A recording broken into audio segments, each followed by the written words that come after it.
அரசியலமைப்பின் பகுதிகள் அதோட கண்டினியூஷன் பார்க்கலாம். பகுதி 7 வந்து 7வது திருத்தச் சட்டம் 1956 மூலமாக நீக்கம் பண்ணிட்டாங்க. எந்த விதினா 238. அடுத்து பகுதி 8 யூனியன் பிரதேசங்கள் 239 to 242 வரைக்கும். பகுதி 9 பஞ்சாயத்துகள் பற்றினது 243 to 243 வரைக்கும். அடுத்து பகுதி 9A நகராட்சிகளை பற்றினது 243P-லிருந்து 244Z வரைக்கும்.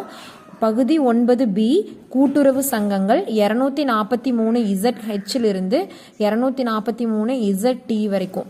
அடுத்து பகுதி 10 அட்டவணைப்படுத்தப்பட்ட மற்றும் பழங்குடியினர் பகுதி, அது வந்து 244-லிருந்து 244A வரைக்கும்.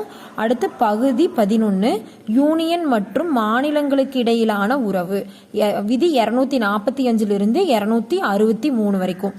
இப்போ இந்த பகுதி 7 விட்டுருங்க, ஏன்னா அதை நீக்கிட்டாங்க. அடுத்திலிருந்து நான் சும்மா எனக்கு புரிகிற மாதிரி ஷார்ட்கட் வச்சுருக்கேன். அது என்னன்னா, யூனியன் பிரதேசங்கள் U, பஞ்சாயத்துனா P, நகராட்சியில் நார்மலாக N, கூட்டுறவு சங்கங்கள்னா K, அட்டவணைப்படுத்தப்பட்ட மற்றும் பழங்குடியினர் பகுதினா STன்னு வச்சுருக்கோம். யூனியன் மற்றும் மாநிலங்களுக்கு இடையான உறவுனா ரிலேஷன்ஷிப், அப்போ Rன்னு வச்சுக்கிறேன். UPNK STRன்னு வச்சுருக்கிறேன். அதாவது பகுதி 8-லிருந்து பகுதி 11 வரைக்கும் என்னென்னா UPNK STR. யூனா யூனியன் பிரதேசம், Pனா பஞ்சாயத்து, Nனா நகராட்சி, Kனா கூட்டுறவு சங்கங்கள், STனா அட்டவணைப்படுத்தப்பட்ட மற்றும் பழங்குடியினர் பகுதி,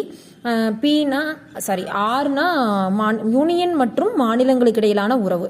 இப்படி UPNK STR அப்படி திருப்பி சொல்லி பார்த்தீங்கன்னா பகுதி 8-லிருந்து பகுதி 11 வரைக்கும் நம்மளுக்கு ஒரு ஈஸியாக ஷார்ட்கட் வந்துடும், மைண்டில் நிற்கும்.